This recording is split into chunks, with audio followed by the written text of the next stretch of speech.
Transition, motherfucker. Anyways, hi. My name is Candy, and this is my first YouTube video. And for my first YouTube video, I wanted to do drag queen controversy. Why? Because it's fucking funny. I feel like that's most controversial though. Literally Shane Dawson, it's fucking hilarious, but it's not. Like, bitch.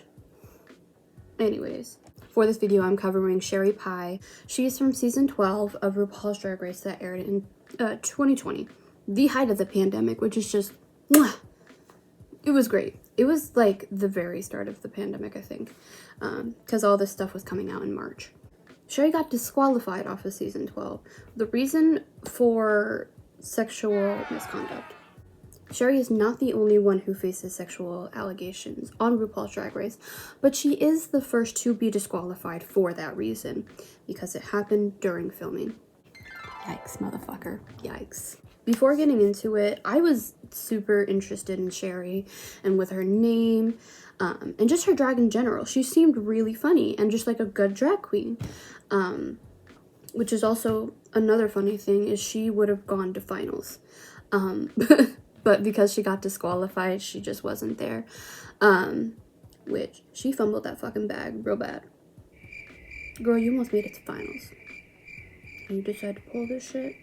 Anyways, let's get into what actually happened. This all happens within the span of a week, which is crazy. 5 different men come forward with allegations that were proven correct by Sherry. And for this video, I will not be naming these victims, and for Sherry, I will only be referring to them as Sherry. Sherry's tactic on manipulating these men were promising acting opportunities and using a fake identity. Manipulation like that, like love bombing and all that, and promising opportunities is so hard to see, especially for these men and what they were seeking from these opportunities. This is the juicy part, motherfucker, so buckle up, bitch. Oh my god, you're not ready. You're not. I promise you.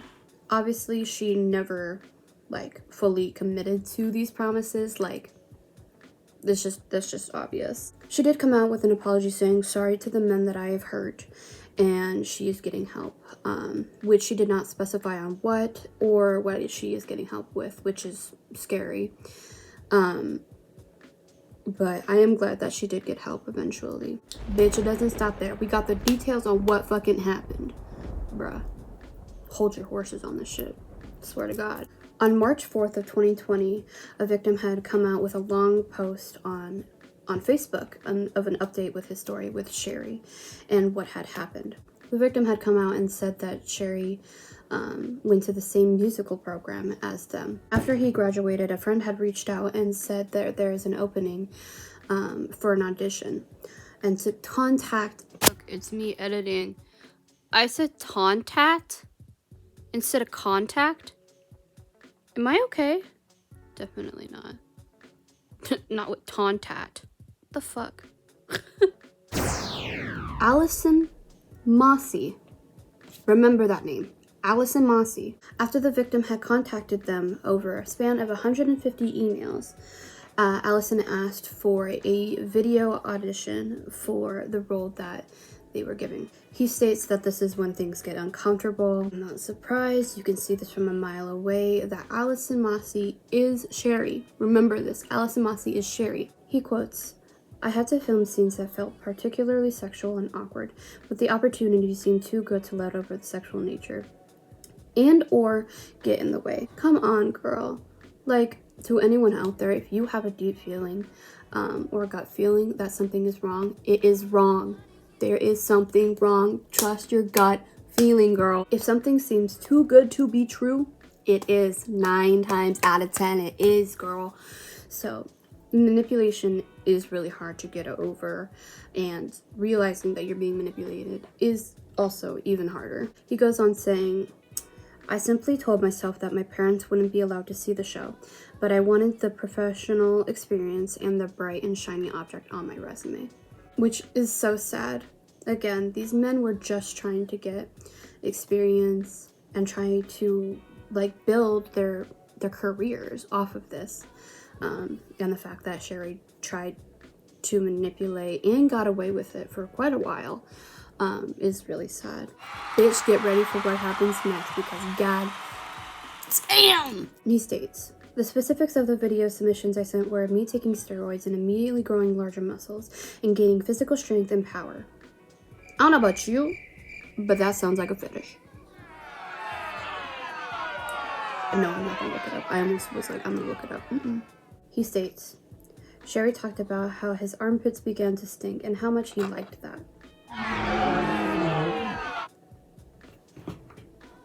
I need to get up for a moment. Thank you. Bitch, that's disgusting. If you weren't fucking throwing up, I don't know what will make you. I'm dying inside from reading that. I wish I didn't know how to read.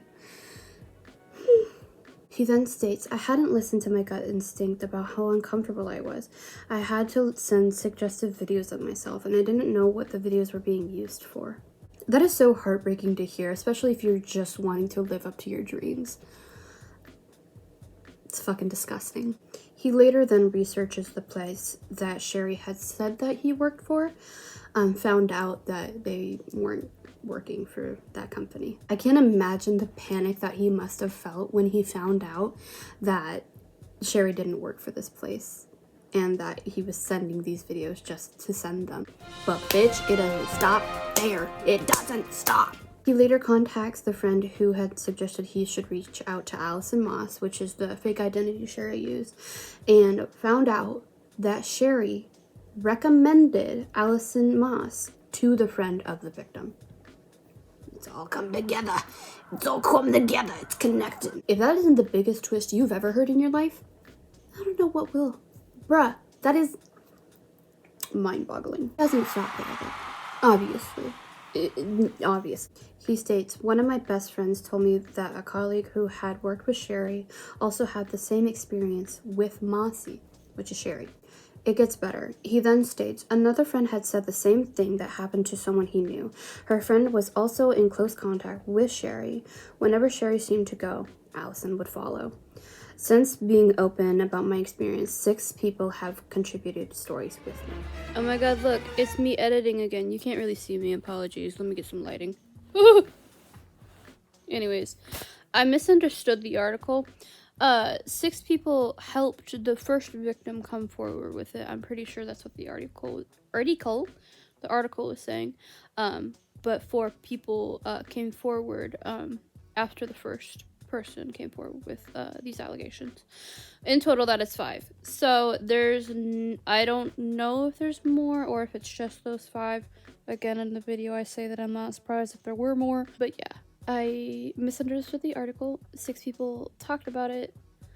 4 people came out with the allegations after the first victim. All right, goodbye.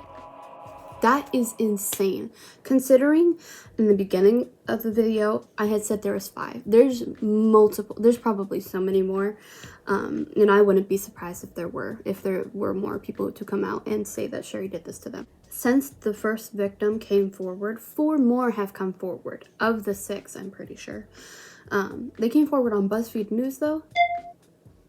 BuzzFeed News, out of all the places, you know, it's whatever. It got out. It's good. It got out. I shouldn't be complaining. He states, one of the 4 people that came forward told BuzzFeed that he even felt pressure to masturbate on camera for Sherry.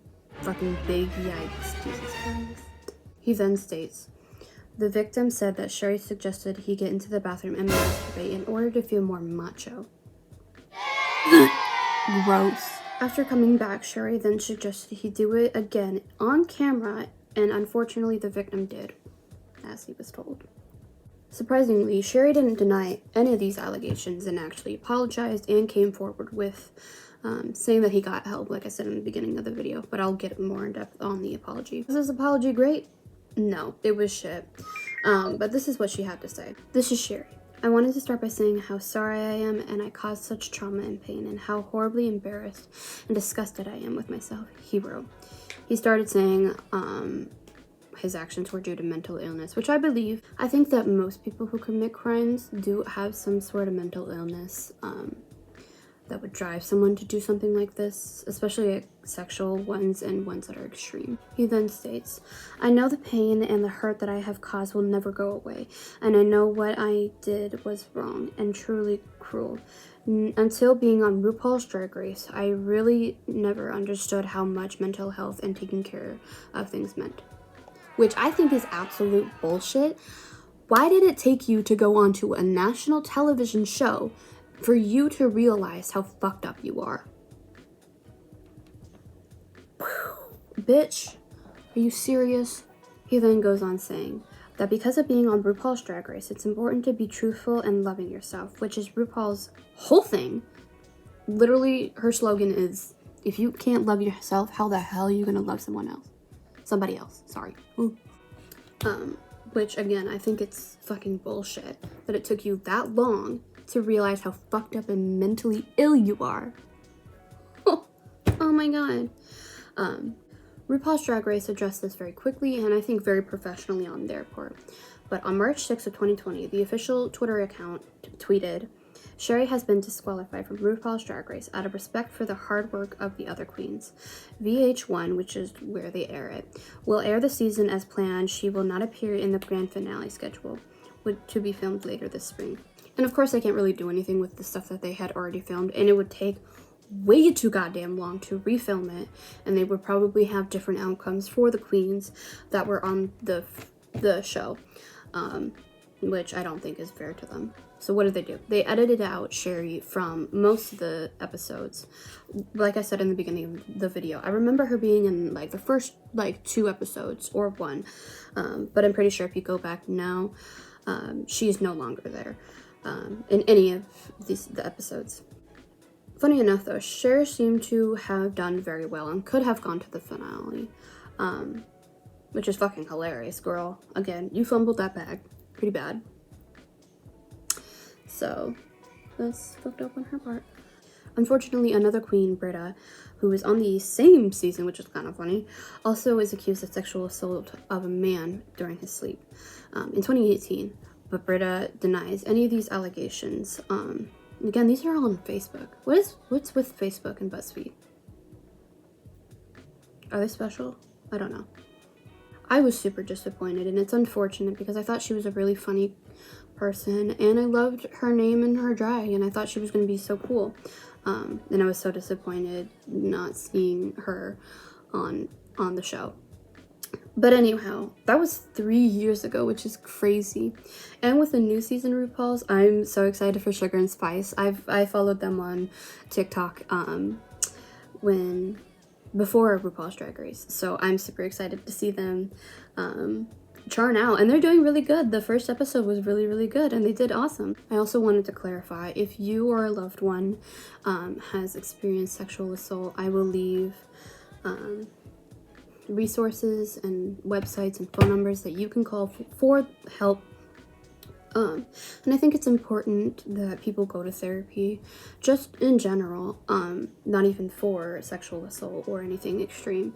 Therapy can be a really, really good coping mechanism, and it helps a lot of people. But thank you so much. It's been a pleasure, and I hope you have a great day. Love ya.